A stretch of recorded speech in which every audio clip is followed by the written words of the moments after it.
Why do we use the relative clauses? We use the relative clauses to give more information about a noun.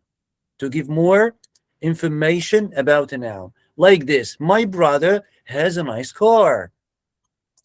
Okay, so my brother has a nice car is a simple sentence. It consists of one subject and one verb. Okay, Okay.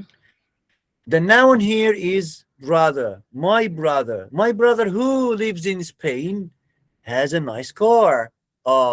If I can add more information, if I want to give more information about my brother, I can use a relative clause. I can use what? Like this. My brother who lives in Spain has a nice car. It's Yeah. not related to conditionals. It's not related to conditionals anymore. Okay. But if there is a relative clause or an if clause, so it's a complex sentence because we use relative clauses and if clauses in complex sentences. If I'm writing a complex sentence, I can use a relative clause like this. My brother who lives in Spain has a nice car. But if I say my brother has a nice car, now it's a simple sentence. One Yeah. subject and one verb. But if I say my brother who lives in Spain has a nice car, so it's a complex sentence. Can you identify the relative clause in this sentence? Yeah. Huh? Who live in Spain? Who, excellent. Who lives in Spain? Who lives in Spain is a relative clause. That modifies a noun before. So again, what is the function of the relative clause? It modifies a noun before. Okay, you give more information about the noun before, like this. So who lives in Spain is a piece of information, okay, that's added to my brother. Okay, get Yeah. it? Yeah. This is the relative clause. The relative clause starts with a relative pronoun like this, who and that and which. We use who or that and that, who or that with people like this. The teacher who is stole has a new computer. The teacher that stole has a new computer. So we use who or that instead of people. Okay. Yeah. We use which or that for things and animals like this. The dog that sleeps on the floor is cute. The dog which sleeps, the dog which sleeps on the floor is cute. Okay. Get it? So Yeah. the relative clauses combine two ideas.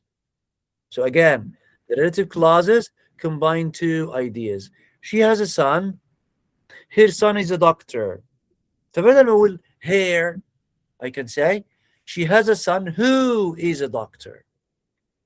ده احنا هنا we use the relative clause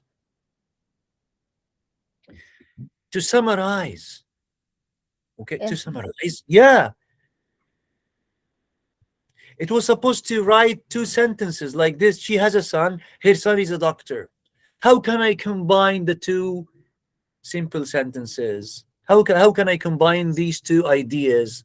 By using a relative clause. So it's another action, it's another function for the Yeah. relative clauses. The relative clauses combine two ideas like this. He summarized these two ideas into one.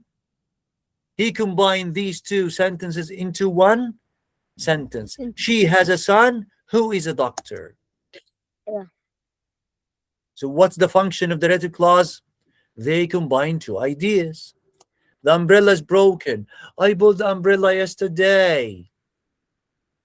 Remove the repetition. What is repeated? What is repeated? Yeah.